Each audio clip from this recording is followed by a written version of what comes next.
Chapitre 14. Le secret. Nous pouvons tenter de dire ce secret, mais en nous souvenant que l'expérience est en cours.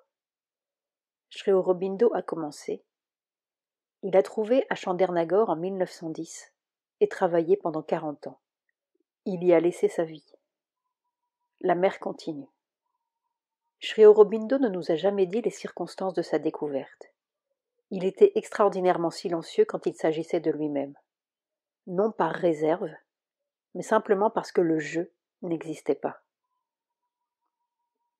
Quand il parlait, rapporte avec une surprise naïve son hôte de Chandernagore, on sentait que c'était quelqu'un d'autre qui parlait à travers lui.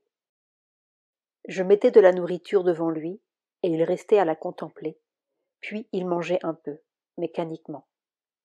Il semblait absorbé, même en mangeant, et il méditait les yeux grands ouverts. Ce n'est que plus tard, à travers ses œuvres ou des fragments de conversation, que nous retrouvons le fil de son expérience. Le premier indice nous vient d'une remarque fortuite qu'il fit à un disciple et montre que, dès Alipore, il était sur la piste. Pendant 2 semaines, confia-t-il, j'eus la vision de toutes sortes de tortures et de souffrances. Or, dans ces mondes, vision est synonyme d'expérience, si l'on comprend ce que cela veut dire. Au moment même où Sri Aurobindo faisait son ascension vers le surmental, sa conscience descendait donc, simultanément, dans ce qu'il est convenu d'appeler les enfers. C'est aussi l'une des premières choses que le chercheur découvre, à des degrés variables. Ce n'est pas un yoga pour les faibles, dit la mère, et c'est vrai. Car si le premier résultat tangible du yoga de Sri Aurobindo est de faire apparaître des facultés poétiques et artistiques nouvelles, le deuxième résultat, peut-être même la conséquence immédiate, est de faire émerger dans une lumière impitoyable tous les dessous de la conscience, personnelle d'abord, puis universelle. Cette étroite et étrange connexité entre le supraconscient et le subconscient est sans doute le point de départ de la découverte de Sri Aurobindo. Les degrés subconscients. Le subconscient dont parle la psychologie moderne n'est que la frange extérieure d'un monde presque aussi vaste que le supraconscient, avec ses degrés, ses forces, ses êtres, ou ses êtres-forces si l'on préfère. C'est notre passé évolutif, immédiat et lointain, avec toutes les empreintes de notre vie présente et toutes celles de nos vies passées, de même que le supraconscient est notre avenir évolutif.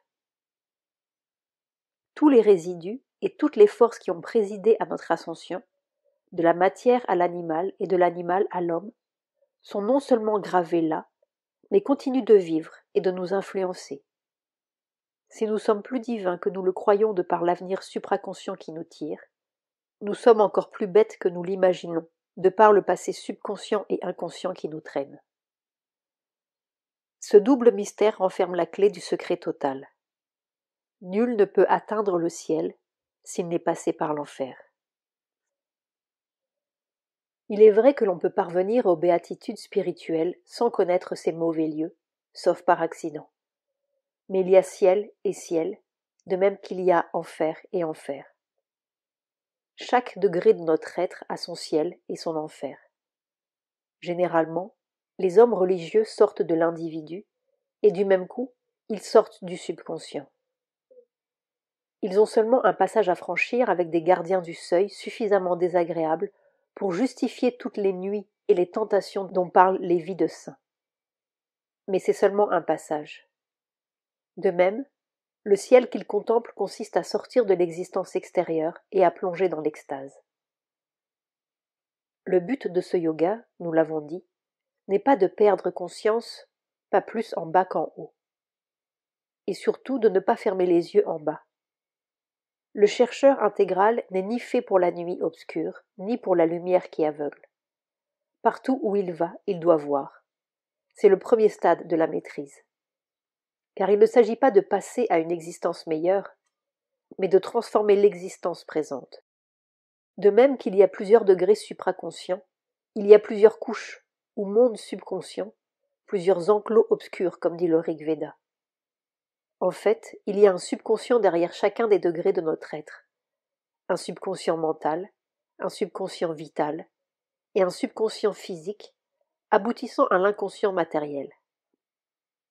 Pour Sri Aurobindo, les divisions psychologiques suivent l'ascension évolutive, ce qui paraît logique puisque c'est dans la matière et à partir d'elle que des degrés de conscience de plus en plus hauts se sont manifestés. L'inconscient représente donc notre base matérielle corporelle. Sri Aurobindo préfère l'appeler nescience, cet inconscient n'étant pas vraiment inconscient, tandis que le subconscient contient notre passé terrestre et le supraconscient notre avenir. Au sein de ces trois zones s'étagent les divers plans de conscience universelle, que Sri Aurobindo groupe parfois sous le nom de subliminal, afin de bien les distinguer du subconscient, qui est très peu ou mal conscient, subconscient, tandis que les plans subliminaux sont remplis de forces extrêmement conscientes. La fraction personnelle de ces diverses zones constitue une mince étendue, notre propre corps et ce que nous avons individualisé ou colonisé au cours de cette vie et de toutes nos vies. Nous y retrouverons, dans l'ordre, toutes les formes ou les forces mentales naines et brutales qui furent les premières à apparaître dans le monde de la matière et de la vie. Toutes les impulsions agressives des débuts de la vie, tous ces réflexes apeurés et souffrants, et finalement, les forces de maladie et de désintégration et la mort, qui président subconsciemment à la vie physique. On conçoit donc qu'il ne peut pas y avoir de vraie vie sur la Terre tant que ces mondes seront les maîtres de notre destinée matérielle. Or, nous sommes le lieu où la bataille se joue. En nous, tous les mondes se rencontrent, du plus haut au plus bas. Il ne s'agit pas de fuir en se bouchant le nez ou en se signant, mais d'entrer dedans et de vaincre. Tu porteras le joug que tu venais défaire, tu porteras l'angoisse que tu voudrais guérir. Limite de la psychanalyse. La psychologie contemporaine s'est avisée aussi de l'importance du subconscient et de la nécessité du nettoyage. Seulement, ils n'ont vu qu'une moitié du tableau, le subconscient sans le supraconscient, et ils ont cru qu'avec leur petite lueur mentale, ils pourraient éclairer cette caverne de voleurs. Autant descendre dans la jungle armés d'une lampe de poche. En fait, le plus souvent, ils ne voient du subconscient que l'envers du petit bonhomme frontal, car il est une loi psychologique fondamentale à laquelle personne n'échappe, à savoir que la descente est proportionnelle à l'ascension. On ne peut pas descendre plus bas que l'on est monté. Parce que la force qu'il faut pour descendre est celle-là même qu'il faut pour monter. Si par quelque accident nous descendions plus bas que notre capacité de hauteur, il en résulterait automatiquement un accident, possession ou folie, parce que nous n'aurions pas la force correspondante. Plus on s'approche d'un commencement de vérité ici-bas, plus on découvre une insondable sagesse. Les mystérieux complexes de M. Dupont se situent quelques centimètres en dessous, si l'on peut dire, de même que son existence consciente se situe quelques centimètres au-dessus. À moins donc que nos psychologues ne soient particulièrement lumineux, ils ne peuvent pas vraiment descendre dans le subconscient et, partant, ils ne peuvent pas vraiment guérir, sauf quelques anomalies sous-cutanées, et encore sont-ils en danger constant de voir leur maladie repoussée ailleurs, sous une autre forme. On ne peut guérir que si l'on guérit tout au fond, et on ne peut aller tout au fond que si l'on va tout en haut. Plus on veut descendre, plus il faut une lumière puissante. Sinon, on se fait manger. Si la psychanalyse restait dans ses limites superficielles, il n'y aurait rien à en dire. Elle finirait sans doute par s'apercevoir elle-même de ses limites, et en attendant, guérirait utilement quelques prurites. Malheureusement, elle est devenue une sorte de nouvel évangile pour beaucoup, et elle a puissamment contribué à fausser les esprits en les fixant malsainement sur leurs possibilités fangeuses, plutôt que sur leurs possibilités divines. Nul doute, dans le cours de l'évolution, nos erreurs finissent toujours par avoir leur place et leur utilité. Il était bon que nos complaisances morales et bourgeoises fussent secouées. Mais la méthode choisie est dangereuse, parce qu'elle évoque le mal sans avoir le pouvoir de le guérir. Elle tend, dit Sri Aurobindo, à rendre le mental et le vital non pas moins, mais plus fondamentalement impurs qu'avant. La psychologie moderne est une science dans l'enfance à la fois imprudente, maladroite et grossière. Et comme toutes les sciences dans l'enfance, elle tombe dans l'universelle habitude du mental humain qui consiste à prendre une vérité partielle ou locale et à la généraliser indûment en voulant expliquer toute l'étendue de la nature par ces termes étroits. La psychanalyse, notamment celle de Freud, aborde une certaine partie de la nature, la plus obscure, la plus périlleuse, la plus malsaine, telles les couches subconscientes du vital inférieur. Nous l'avons dit, il y a de nombreux degrés et sous-degrés dans le subconscient. C'est volontairement que nous ne nous sommes pas étendus sur la description de ces mondes inférieurs. Le chercheur en fera lui-même l'expérience quand son moment sera venu. Donner une forme mentale précise à ces forces inférieures n'est pas vraiment les exorciser, comme d'aucuns l'imaginent, mais leur donner une prise plus grande sur notre conscience. Ce n'est pas par le mental que l'on guérit. La psychanalyse isole quelques-uns de ces phénomènes les plus morbides et attribue à cet élément une importance hors de proportion avec son rôle véritable dans la nature. Soulever prématurément ou sans la connaissance du procédé cette partie subconsciente pour en avoir l'expérience, c'est risquer d'inonder aussi de ce magma obscur et fangeux les parties conscientes de notre être et d'empoisonner ainsi toute la nature vitale et même toute la nature mentale. Toujours, par conséquent, il faudrait commencer par une expérience positive, non par une expérience négative, et faire descendre d'abord, autant qu'on le peut, la nature divine, le calme, la lumière, l'équanimité, la pureté, la force divine, dans les parties conscientes de notre être qui doivent être changées. C'est seulement quand on y est parvenu suffisamment et que l'on a établi une base positive solide que l'on peut alors, sans danger, soulever les éléments adverses cachés dans le subconscient afin de les détruire ou de les éliminer par la force du calme divin, de la lumière, de l'intensité et de la connaissance divine. Mais il est un autre défaut de la psychanalyse plus grave encore.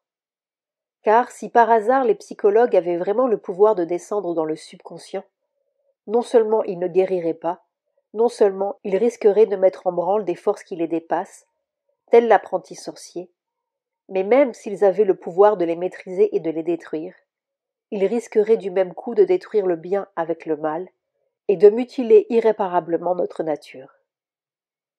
Parce qu'ils n'ont pas la connaissance. Parce que du haut de leur mental, ils ne peuvent pas voir suffisamment loin dans l'avenir pour comprendre le bien que ce mal prépare et la force dynamique sous le jeu des contraires.